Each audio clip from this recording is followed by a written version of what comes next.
A Chief Justice of India, N.V. Ramana-led bench today delivered an important judgment in which it has ruled that the trial courts, and more than often not, record the statement of the defense or the accused under Section 313 of the Code of Criminal Procedure while dealing with dowry, death, and harassment cases in casual and cursory manner. The bench primarily stated that this trial court often records the statements of the defense without asking him what his defense is actually about. It also noted that the examination of an accused under Section 313 of the Code of Criminal Procedure cannot be treated as a mere formality. The Supreme Court stated that though it is alive to the menace of dowry death, which is increasing day by day, sometimes family members of the husbands are roped in, even though they have no active role in the commission of the offense and are residing at distant places.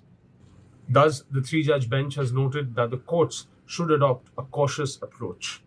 Section 304B IPC does not take a pigeonhole approach in categorizing death as homicidal or suicidal or accidental, said the Supreme Court.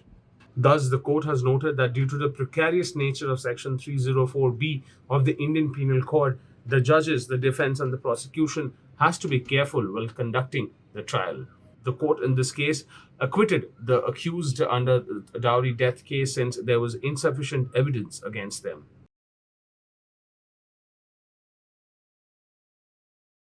In another important judgment today, a Supreme Court bench led by Chief Justice of India N.V. Ramana has stated that though under Section 438 of the Code of Criminal Procedure, which allows a court to grant anticipatory bail, should be construed liberally, the courts should not normally grant a period of protection from arrest while dismissing an anticipatory bail application. The Supreme Court noted that courts are granting protection from arrest to accused for a long period like 90 days, though no case for anticipatory bail is made out. The court has clarified that such power can only be used in exceptional circumstances. The CJI-led bench has observed that though courts may feel that an anticipatory bail cannot be granted to an accused, but under exceptional circumstances may grant him protection from arrest so that some work gets done. However, the court has cautioned that such discretionary power cannot be exercised in an untrammeled manner. While doing so, the Supreme Court today set aside two Allahabad High Court orders which, while dismissing anticipatory bail applications, had granted a 90-day protection from arrest.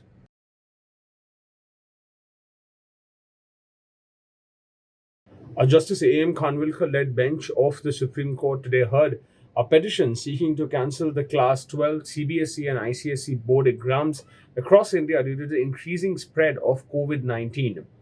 Petitioner in person, Advocate Mamta Sharma, submitted in court today that the students of Class 12 were facing difficulty as it was not possible for them to attend the board exams in midst of the COVID-19 pandemic.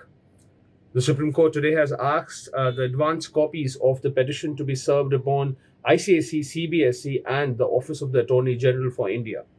The court has stated that the petitioner should be optimistic in this case and that there may be some resolution from the central government itself by Monday. This case will now be heard on Monday, that's the 31st of May at 11 a.m.